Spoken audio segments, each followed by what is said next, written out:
এই world cup যে সবগুলো ম্যাচ দেখেছে, মানে কয়টা ম্যাচ, 64টা ম্যাচ মনে হয়, যতগুলো ম্যাচ যদি সবাই দেখে থাকে তাহলে এই 1.5 ঘন্টা করে হিসাব করলে সে তার পুরো হায়াতের 4 দিন নষ্ট করেছে। কয়দিন?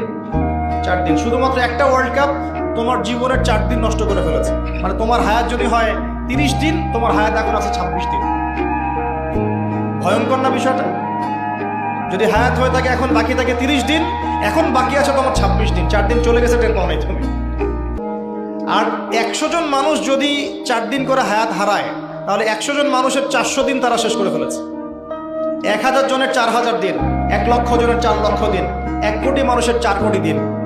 পুরো বিশ্ব থেকে এরকম কোটি কোটি দিন, বছর তারা নিয়ে নিয়েছে একটা ওয়ার্ল্ড কাপ দিয়ে।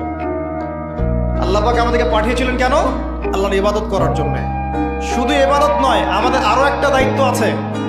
ওই দায়িত্বটার সাথে ওদের এই চক্রান্তগুলো সম্পর্কিত। দায়িত্বটাকে বলে নেই। আল্লাহ পাক আমাদেরকে দায়িত্ব দিয়েছেন আল্লাহ পাকের জমিনে আল্লাহ পাকের দিনটাকে প্রতিষ্ঠা করা।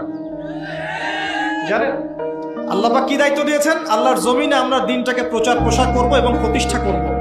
আল্লাহ পাক বলছেন কুনতুম খায়রা উম্মাহ, তোমরা হচ্ছে শ্রেষ্ঠ জাতি। কারা তোমরা? মানে আমরা। তোমরা মানে কারা?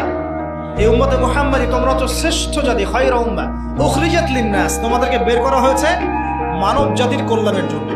তোমাদের দায়িত্ব 3টা। 1, তা'মুরুনা বিল মা'রুফ, তোমরা সৎ কাজে আদেশ করবে। 2, ওয়া তানহাউনা আনিল মুনকার, তোমরা অসৎ কাজে নিষেধ করবে। 3, ওয়া তু'মিনুনা বিল্লাহ, তোমরা আল্লাহর প্রতি ঈমান রাখবে। তো আল্লাহ পাক বলছেন আমাদের কাজ সৎ কাজে আদেশ করা, অসৎ কাজে নিষেধ করা, আল্লাহর প্রতি ঈমান আনা।